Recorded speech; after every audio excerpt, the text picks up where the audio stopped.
할렐루야 반갑습니다. 저는 예수마을교회 고영호 장로입니다. 일단 그 방송실 저희 가족 사진 한번 좀 띄워주시겠습니까? 일단 저희 가족 소개를 좀 해야 될 것 같아서 이번에 작년 12월에 세네갈 선교를 가서 찍은 사진인데요. 이 가운데 있는 게 저고, 이 옆에 있는 게 저희 아내 되는 이윤숙 권사, 저기 귀엽게 생긴 게 저희 고아율 중3 딸입니다. 네, 이제 됐습니다. 사진 지워주세요. 참 감회가 새롭습니다. 제가 이렇게 청년부 예배를 드리고 아까 이렇게 찬양팀과 목사님 이렇게 찬양팀 연습을 같이 하고 또 기도하는 이런 모습을 봤는데, 저도 청년 때 찬양팀을 했었거든요. 저도 청년 때 찬양팀을 하고, 그때 청년부 목사님이 지금은 다른 교회에서 사역하시는 정다니엘 목사님이셨어요. 그 목사님은 찬양에 되게 달란트가 있으셔서 많은 은혜를 받았던 기억이 납니다. 근데 우리 그 김영지 목사님도 찬양으로 되게 큰 은혜 주셔서 그때 생각을 하게 되면서 지금의 청년부 너무나 뜨겁고 부럽다는 생각이 들더라고요. 너무나 축복된 시간이었습니다. 저는 오늘 말씀처럼 너는 마음을 다하여 여호와를 신뢰하고 내 명철을 의지하지 말라. 너는 범사에 그를 인정하라. 그리하면 내 길을 지도하시리라. 이 말씀을 적었고요. 저는 설교라기보다는 저의 삶에서 하나님께서 어떻게 역사하셨는지 짧은 간증을 통해서 함께 은혜를 나누려고 합니다. 오늘 설교 제목으로는 내 인생의 핸들을 주님께 맡기는 삶입니다. 사랑하는 비전마을 청년 여러분, 삶의 크고 작은 선택의 순간마다 나의 명철이 아닌 하나님의 길을 선택하시기를 축복합니다. 여러분의 시기를 지날 때 우리는 참으로 많은 고민이 있습니다. 아까 대표 기도를 했던 우리 청년이 했던 내용처럼 우리는 앞으로의 진로도 정해야 되고 또 연애도 해야 하고 또 미래를 바라보며 준비할 것도 참 많습니다. 내 생각과 계획대로 인생이라는 차를 잘 운전해 보려 하지만 뜻대로 되지 않아 답답할 때가 참으로 많습니다. 오늘 본문이 잠언 3장 5절에서 6절 말씀이 이렇게 말씀합니다. 너는 마음을 다하여 여호와를 신뢰하고 내 명철을 의지하지 말라. 너는 범사에 그를 인정하라. 그리하면 내 길을 지도하시리라. 이 말씀은 다시 말해 내 생각, 내 경험, 내 계산, 내 판단만을 믿지 말라는 뜻입니다. 내가 살아갈 때 내 기준보다 하나님의 인도하심을 더 신뢰하라는 것입니다.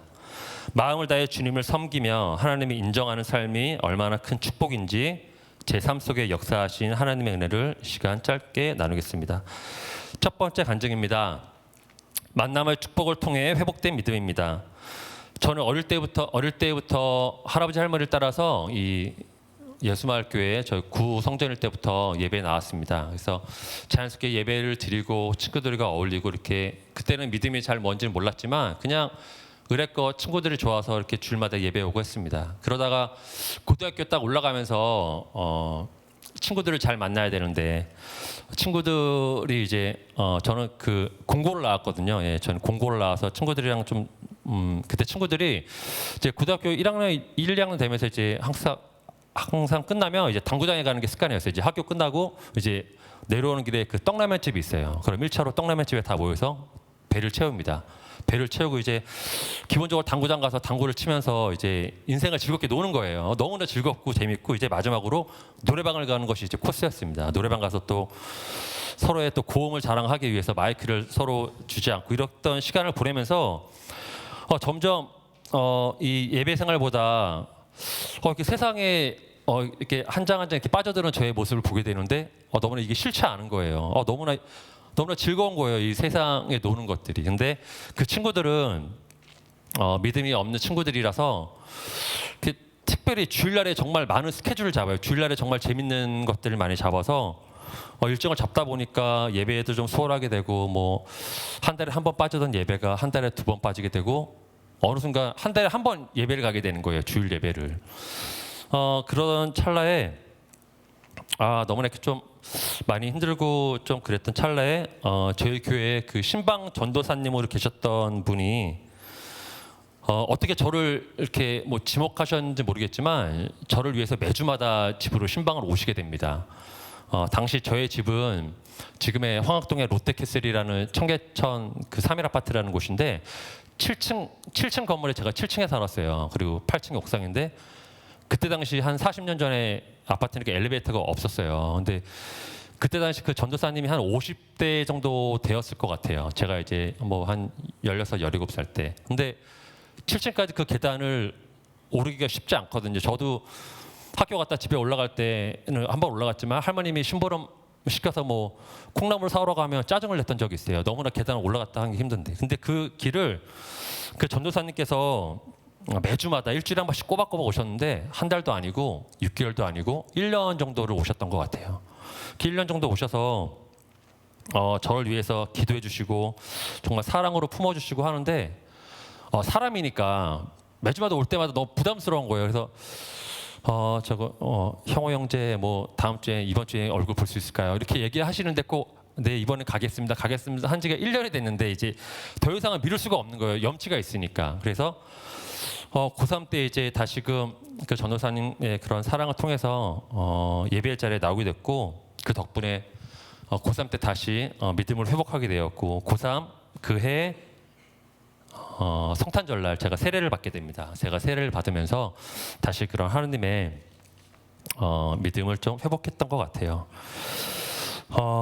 이렇게 참 그 하느님께 받았던 그 사랑을 그 전도사님께 받았던 그 사랑을 저 너무 귀하기 때문에 저도 나도 누군가에게 이런 사랑을 좀 전하고 싶다. 나도 이 다음에 커서 이 전도사님께 정말 값없이 받았던 사랑을 누군가에게 흘려보내고 싶다라는 그런 마음이 제 마음 안에 늘 한켠에 늘 있었던 것 같아요. 그러던 중에 저희 때는 중고청 연합 예배였어요. 뭐 중고등부 따로 아니고 청년부 따로 아니고 중고청 연합 예배인데 그때 이제 제가 항상 중고청 예배 항상 드리면 그때 중학교 3학년이었는가 한 고등학교 1학년 정도 되는 그 아이들 5명이 있었어요. 그 뭐 지금은 뭐 결혼한 친구도 있고 나오지 않는 친구도 있는데 뭐 여기 뭐 말하면 이름을 얘기하면 말 수 있지만 뭐 현아라든지 뭐 이렇게 뭐 지아 뭐 그다음에 이렇게 몇 명 있었는데 진아 이렇게 있었는데 하루는 제가 너무 받은 은혜가 커서 그때 당시 또 마음이 뜨거워져서 그 친구들을 데리고 제가 이대에서 만나자. 시간 언제 되냐 해서 이대에서 만나자고 해서 그때 한창 유행했던 게 그 목요 예배라고 목요 찬양 집회라는 게 유행이었어요. 그래서 그 찬양 집회를 그 친구들을 데려가기 전에 삼겹살을 같이 먹고 또 찬양 집회를 하고 그때 또 이제 나이에 안 맞게 그들은 좀 나이에 안 맞지만 민들레 영토라는 그때 한창 유행했던 그런 카페 가서 그 친구들과 이제 목요 집회를 끝나고 이제 또 서로 은혜 받았던 걸 나누고 또 이런 시간들이 있었던 것 같아요. 지금 생각해 보면 그때 그런 누군가에게 그런 사랑을 또 베풀었던 것이 지금 생각해 보면 굉장히 귀하게 다가오고 그때 그 작은 섬김이 지금까지도 제 마음에 참 행복한 기억으로 남아 있습니다. 청년 여러분, 인생에서 살아갈 때 누구를 만나느냐는 정말 중요합니다. 누구나 다 아는 말이지만 친구 따라 강남 간다는 말이 있지 않습니까? 여러분을 세상의 유혹으로 끌고 가는 사람이 아니라 하나님께로 더 가까이 이끌어줄 사람을 만나야 합니다. 좋은 만남을 위해 기도의 단을 쌓으시길 축복합니다. 나를 주님께로 인도해 줄 믿음의 동역자 그리고 앞으로 만나게 될 배우자가 신실한 믿음의 사람이 되기를 간절히 기도하십시오. 청년 때 한 자매랑 이렇게 배우자에 대해서 좀 기도한 적이 배우자에 대해서 서로 이렇게 의견을 나눈 적이 있어요. 그 자매는 약간 조금 제가 봤을 땐 조금 저는 청년 때 약간 좀 동글동글하고 유한 편이었는데 그 자매는 믿음은 좋지만 좀 까칠한 면이 없지 않아 있어서 시집가기 좀 쉽지 않은 자매겠다라는 생각을 솔직히 하게 되었습니다. 그래서 이제 어느 때 같이 은혜를 나누고 자매야 너는 이상형이 어떻게 되느냐 하니까 이상형이 너무 놀라운 거예요. 키는 뭐 180이 넘어야 되고 옷도 잘 입어야 되고 뭐 믿음직 좋아야 되고 자기만을 사랑해 줘야 되고 돈도 많아야 된다는 거예요. 그래서 제가 속으로 야 너 평생 시집 못 가.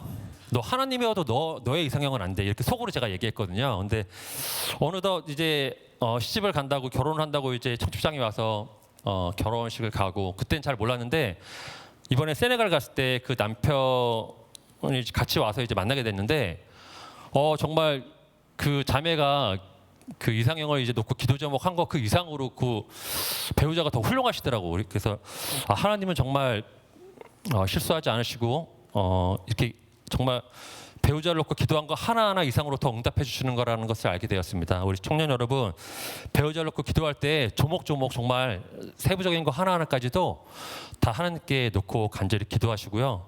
한절히 부탁드리고 싶은 것은 지금 연애를 하거나 이제 결혼을 앞두고 있겠지만 좀 그런 것들을 많이 봤어요. 제가 이제 늘푸른 마을에서 올해 이제 디렉터로 하면서 참 청년 때 정말 믿음이 좋았던 자매들, 형제들이 있었는데 아쉽게도 결혼을 할 때 믿지 않는 사람을 만나서 결혼을 하게 되는 가정들이 참 많았어요. 근데 정말 쉽지 않습니다. 지금 만약에 누군가를 연애하고 있는데 그 연애하는 사람이 믿지 않는 사람이라면 어쩔 수 없겠지만 아직 이제 연애를 할 대상을 만나거나 믿음의 배우자를 만난다면 반드시 신앙이 있는지를 확인하고 꼭 믿음의 사람을 만나셨으면 좋겠어요. 열의 9가정은 본인의 신앙을 결코 이제 잃어버리게 되고 지금은 많은 방황을 좀 하고 있고 또 혼자 나와서 정말 눈물로 가족으로 해서 기도하는 그런 친구들을 보게 됩니다. 꼭 앞으로 여러분이 연애를 할 상대거나 이제 누군가를 소개받는다고 하면 반드시 먼저 만나면 힘들어요. 먼저 만난 다음에 그 사람의 믿음이 있는지 없는지 확인하게 되면 쉽지 않아요. 만났는데 너무나 마음에 드는 거예요. 근데 인간적으로 너무 마음에 드는데 혹시 믿음 생활을 해서 하면 안 한다고 하면 이게 거절할 수가 없어요. 힘들어요. 그렇게 되면 이 교만한 마음이 뭐 내가 뭐 전도하면 되지. 뭐 나랑 결혼할 거면 믿음 생활하면 돼. 이렇게 하는데 정말 쉽지 않습니다. 그래서 반드시 누군가를 소개받거나 누군가를 만나게 될 때 믿음이 있는지를 반드시 확인하시고 정말 꼭 믿음의 사람을 만나셨으면 좋겠습니다. 두 번째 간증을 하기 원하는데요. 두 번째 간증은 제 첫사랑의 열정과 갈망하는 마음입니다. 여러분 혹시 다들 첫사랑이 있으신가요? 뭐 이성적인 첫사랑도 좋고 뭐 하나님을 향한 첫사랑도 좋고 제가 인격적으로 주님을 만났던 때는 제가 군대를 제대하고 23살 첫 청년 수련회 때였던 것 같아요. 그때 설교 말씀이 정말 예수님께서 베드로에게 내가 너를 사람 낚는 어부로 쓰겠다는 이 말씀을 주셨는데 그때 그 말씀 통해서 하나님께서 제게 주신 말씀이라고 저는 생각이 돼요. 그래서 그 이후에 굉장히 많이 은혜를 받고 인격적으로 하나님을 처음 경험하게 됩니다. 여러분 하나님을 처음으로 경험하게 되면 어떤 변화가 일어나는지 아세요? 그렇죠. 아무런 반응이 없을 줄 알았습니다. 하나님을 깊이 만나면 가장 먼저 보이는 것은 뭐 물론 눈물이 나지만 제 안에 숨겨져 있던 죄들이 보이기 시작합니다. 그리고 하나님을 더 깊이 만나게 되면 만나게 될수록 예배와 찬양 가운데 성령께서 제 마음 깊은 곳에 정말 비춰주시면서 아주 작은 죄 하나까지도 정말 다 생각나게 하세요. 그러면 정말 하나님께 너무나 죄송하고 너무나 어찌할 바를 몰라서 정말 회개가 터져나오지 않을 수 없습니다. 그렇게 시간이 지나고 성령의 불이 제 마음 가득 차오르는 것을 제가 느끼게 되면서 그런 삶을 꽤 오래 살아가게 됩니다. 그러면서 제 안에 계신 주님을 전하지 않고서는 도저히 견딜 수가 없었던 시절이 그렇게 쭉 이어집니다. 그때 마치 제가 느낀 예배당은 천국과 같았어요. 이 교회 안에 있으면 정말 세상의 소리, 세상의 생각이 들리지 않게 되고 그런 나쁜 그런 마귀의 그런 관계나 그런 유혹들이 오지 않는 거예요. 이 예배당에 있으면 너무 이게 행복하고 천국 같은 삶을 누렸습니다. 그래서 그때 한 6개월 정도 군대 제대하고 이제 바로 일을 안 할 때니까 한 6개월 정도 일을 해야 됐음에도 불구하고 6개월 정도 일을 안 하고 새벽 예배를 드리고 그때 이제 군대에서 이제 어설프게 기타를 배웠어요. 기타를 배워서 그때 이제 간단하게 칠 수 있는 찬양을 하고 새벽 예배를 드리고 기타와 피아노를 치며 2시간 정도 찬양을 하고 말씀을 묵상을 하고 기도하는 일로 한 6개월을 이제 시간을 보내게 됩니다. 그러면서 이제 여기 중앙시장에 그때 제가 여름 수련회가 한 8월 달 정도니까 그때 한창 더울 때잖아요. 그때 제 안에 그 하나님께 받은 은혜가 너무 커서 그때 그 더울 때 이제 예배랑 새벽 예배랑 뭐 기도와 찬양을 다 마치고 마음의 무장을 하고 내가 나가서 복음을 전해야 돼. 나 복음 전하지 않고 나 진짜 견딜 수가 없다. 이 뜨거움을 전할 수가 없다 싶어서 제가 없는 돈에 이제 8월 달, 9월 달 더울 때는 이제 음료수를 사서 여기 상인들에게 음료수와 교회를 주보를 주면서 내가 담대하게 주 예수를 믿으세요. 그래야면 할머니와 할머니의 가정에 구원을 얻습니다라고 담대하게 증거하고 또 겨울이 되면 어떻겠어요? 편의점에서 또 따뜻한 배지밀을 사다가 그런 삶을 한 6개월 정도 했던 것 같아요. 그러면서 이제 원래 더 하고 싶었는데 이제 또 그러면서 또 설교 말씀 중에 이제 이런 말이 있더라고요. 이런 설교 말씀 중에서 그때 정다일 목사님이 이런 말씀을 해주셨어요. 배는 항구에 묶여 있으면 가장 안전하다. 그러나 배는 묶여 있는 것이 아니라 항해로 나갔을 때 그 배의 역할을 하는 것이다라는 말씀을 해주셨는데 말씀 그게 제 말인 것 같았어요. 아, 내가 교회당에만 있고 예배당에만 있으면 내가 죄도 안 짓고 너무나 좋은데 내가 이렇게 나 혼자만 이 좋은 하나님을 경험하고 나 혼자만 이 예배당에서만 살 것이 아니라 내가 세상에 나가서 믿지 않는 사람들과 어울리면서 그들에게 내가 복음을 전하는 것이 정말 참된 그리스도의 역할이겠구나 해서 딱 6개월 정도의 이런 교회당에서 사는 삶을 마치고 이제 그 다음에부터 세상에 나가서 내가 주어진 자리에서 또 복음을 전하면서 삶을 살아가게 됩니다. 말씀 제 마태복음 17장 4절 말씀 띄워주겠어요? 여기 보시면 베드로가 예수께 여짜오되 주여 우리가 여기 있는 것이 좋사오니 내가 여기서 초막셋을 짓되 하나는 죄임을 위하여 하나는 모세를 위하여 하나는 엘리야를 위하여 하리이다. 이 베드로의 고백처럼 저는 그 6개월 동안 이 교회에 머물러 있는 자체가 너무 행복이었고 주님과 함께하는 이곳이 천국이었다고 생각이 돼서 참 정말 세상이 보기에는 미련해 보일 정도의 갈망이었지만 군 제대 후 6개월 동안 매일 그렇게 삶을 살았습니다. 지금 생각해보면 그 미련해 보였던 6개월의 시간이 지금의 저를 버티게 해준 가장 단단한 신앙의 뿌리가 되었던 것 같습니다.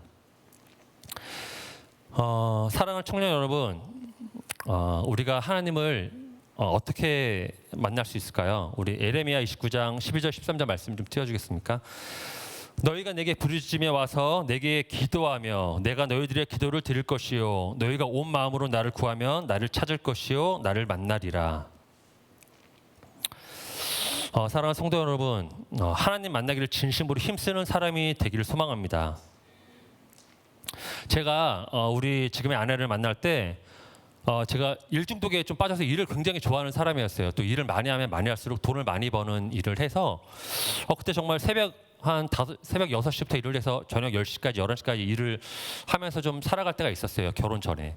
근데 그때 제 아내를 이제 소개를 받습니다. 소개를 친한 교회 친구 학교 후배를 소개를 받았는데 너무나 마음에 드는 거예요. 제가 너무나 마음에 드는데 10시 11시에 이제 일을 끝나고 보통은 피곤하잖아요. 그럼 다음 날 또 새벽 5시에 일을 나가야 되는데 지금의 아내를 너무 보고 싶어서 제가 그 새벽에 졸음운전 해가면서 또 1시간 정도의 거리를 가서 여자친구를 만나게 됩니다. 만날 때 또 어떤 정성을 들었냐면 이제 믿음의 사람이니까 술을 안 먹어요. 저희 아내도 믿는 사람이 당연히 믿는 사람을 소개받았기 때문에 근데 제 아내가 이제 좀 뭐 우유를 좋아한다는 얘기를 들어서 그때 이제 우유가 참 다양하잖아요. 일반적으로 우유를 좋아한다고 뭐 흰 우유도 있을 수 있지만 저는 또 이제 제 나름대로 또 생각을 해서 사랑하는 사람이니까 바나나 우유도 사고 초코 우유도 사고 딸기 우유도 사고 여러 가지 우유 모든 우유 맛을 다 사갔던 것 같아요.